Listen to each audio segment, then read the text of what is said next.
tomto videu sa dozvieš 6 jednoduchých a rýchlych trikov, ako sa behom pár minút zbaviť stresu alebo ho aspoň poriadne zredukovať. To, že stres nie je zdravý, už všetci tak nejak vieme. Stres produkuje hormón kortizol, ktorý je známy ako stresový hormón a ktorý nám vo veľkých dávkach dáva pocit napätia a úzkosti. Takéto stresové stavy stoja telo veľa energie, uberá nám to na energii, na fokuse, a čo má za následok to, že sa nevieme poriadne sústrediť a sme neproduktívni. No a ak sa v takýchto stavoch nachádzame dlhodobo a chronicky, tak to môže vyústiť do naozaj vážnejších psychických alebo fyzických ochorení. Typickým je napríklad burnout, vyhorenie. To, že so stresom sa dá pracovať, taktiež už vieme, ale často nás od všelijakých antistresových metód odháňa práve to, že človek si na ne musí vyhradiť naozaj veľmi veľa času, a preto aj ja sama som fanúšikom techník, ktoré sa dajú aplikovať rýchlo, ktoré majú okamžité efekty a dajú sa ľahko zabudovať do každodenného života alebo aj do pracovného dňa na pracovisku. Prvou takouto metódou je hlboké dýchanie, ktoré aktivuje náš tzv. Parasympatický nervový systém, ktorý nás dáva do takého stavu ukľudnenia, do takého stavu, že všetko je v poriadku, si v bezpečí, spomaľuje našu srdcovú frekvenciu a taktiež uvoľňuje svalové napätie. Veľmi známou metódou na hlboké dýchanie je box breathing, preloženie dýchanie do štvorca, ktoré funguje asi tak, že na 4 sekundy sa pomaly hlboko nadýchujeme. Môžeme si pomyselne predstaviť, že kreslíme prvú stranu štvorca, potom na 4 sekundy dých zadržíme, to by bola druhá strana štvorca, a potom na 4 sekundy opäť pomaličky vydychujeme a kreslíme akoby tretiu stranu štvorca, no a potom opäť na 4 sekundy dých zadržíme, štvrtá strana štvorca. No a toto môžeme opakovať po dobu nejakých 2 až 5 minút. Ďalšou metódou, ktorú mám veľmi rada, je tzv. 4-8 dýchanie, a teda na 4 sekundy sa nadýchujeme a na 8 sekúnd, teda na dvojnásobok, vydychujeme. No a práve tento dlhší výdych slúži opäť na to, aby sa telo dostalo do toho uvoľneného stavu a aby sa aktivoval ten parasympatický nervový systém. No a veľmi efektívne sú aj vedomé, hlboké, pomalé nádychy do brucha, kde sa aktivuje vagus nerv, ktorý je taktiež zodpovedný za uvoľnenie a relaxáciu tela. Ďalšou metódou je tzv. Progresívne uvoľňovanie svalov. Stres nám spôsobuje svalové napätie a touto metódou postupne vlastne svaly najprv napíname, ale následne ich poriadne uvoľníme, čo slúži k tomu, aby sa nám tie svaly a celé telo postupne poriadne uvoľnili. Metóda funguje asi tak, že postupne napíname celé telo časť po časti. Najprv túto časť napneme, potom ju následne uvoľníme. Prechádzame postupne celé telo, od hlavy po päty, začíname tvárou, prechádzame potom na chrbát, brucho, ruky, postupne nohy až po chodidla. 5 sekúnd napnutie, 5 sekúnd absolútne uvoľnenie. Ďalšou mojou obľúbenou technikou je jednoduchá meditácia a s dôrazom na jednoduchá.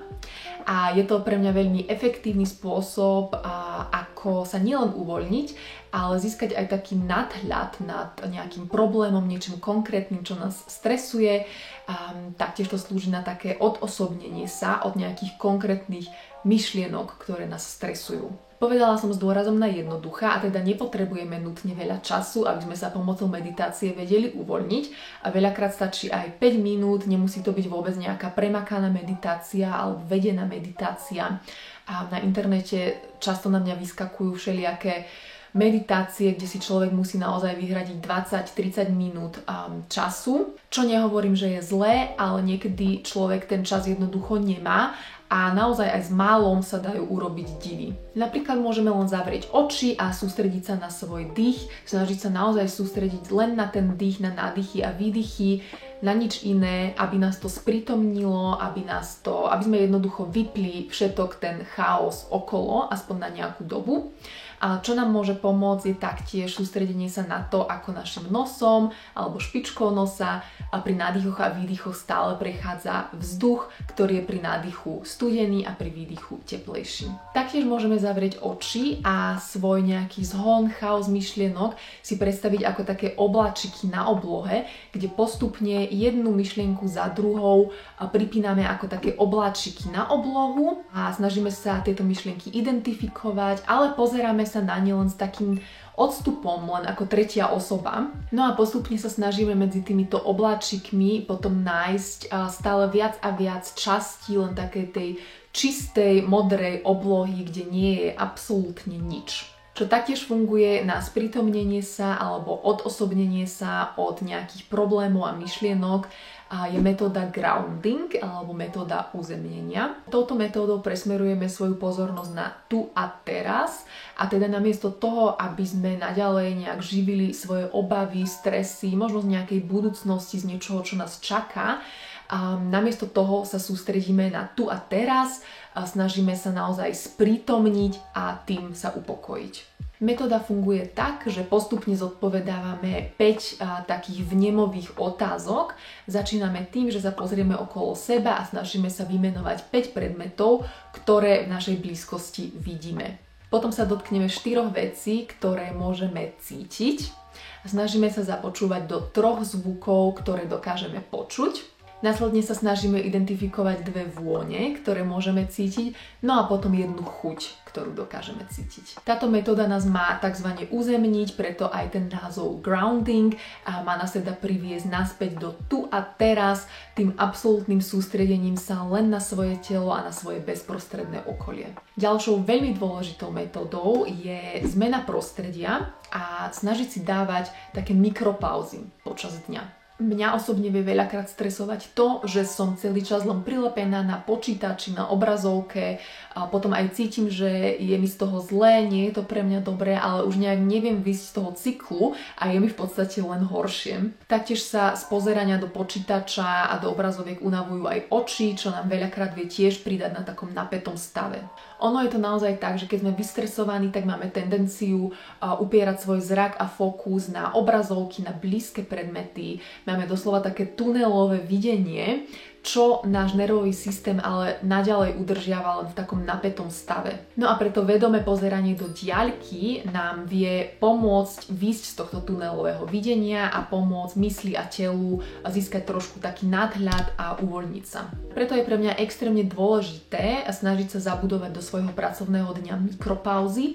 Stačí naozaj aj na 5-10 minút medzi meetingami výjsť si von, výjsť si na slnko, spraviť si krátku prechádzku. Tým, že kompletne zmeníme priestor, prídeme možno na úplne iné myšlienky, získame nadhľad a taktiež aj tá fyzická aktivita, ten pobyt na slnku, na vzduchu, tá prechádzka nám taktiež môže dodať pozitívne hormóny, ktoré majú pozitívny vplyv na náš celkový fyzický a psychický stav. Ako posledný bod tu mám pohyb, pretože som presvedčená, že už aj malý pohyb vie priniesť veľmi veľké efekty.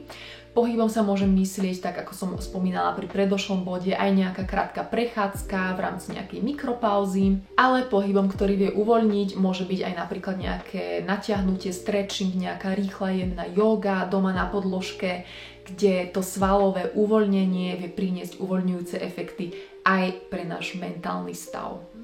OK, dúfam, že aspoň jedna z týchto techník ťa nejako obohatila a prinesie možno do tvojho života viac úľavy a budem rada, ak mi dáš vedieť do komentára, ktorá technika pomáha najviac tebe, možno aj niečo, čo som v tomto videu nespomenula a čo pomáha tebe. Budem veľmi rada, ak mi dáš vedieť do komentára. Pre viac tipov sa môžeš prihlásiť na odber kanála. Tento kanál sa bude naďalej venovať hlavne témam sebaoptimalizácie, ako je práve zdravie, ale aj možno napríklad nejaké manažovanie financií, seba management, mám pripravené aj dokonca nejaké biznis témy a podobne. Takže ak ťa toto zaujíma, tak sa môžeš určite prihlásiť na odber kanála. Ja sa už na teraz s tebou lúčim a vidíme sa čoskoro pri ďalšom videu.